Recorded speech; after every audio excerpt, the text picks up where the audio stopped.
Well, some areas in the United States are showing signs of flattening the curve. However, hospitals are still being pushed to the limit treating COVID-19 patients. ABC's Trevor Ault explains this is happening as many families are dealing with tremendous loss.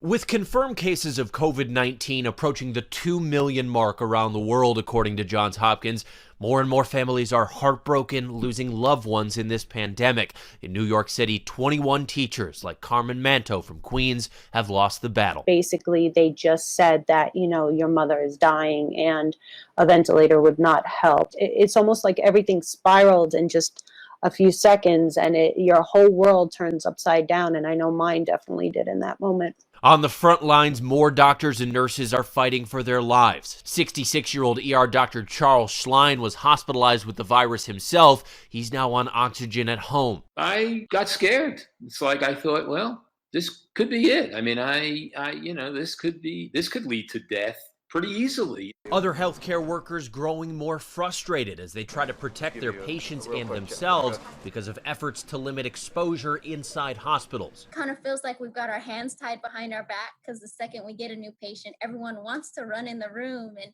help settle the patient in, but we can't. The virus continues to ravage nursing homes across the country. At Soldiers Home in Holyoke, Massachusetts, 40 veterans have died, while more than 80 have tested positive for COVID-19.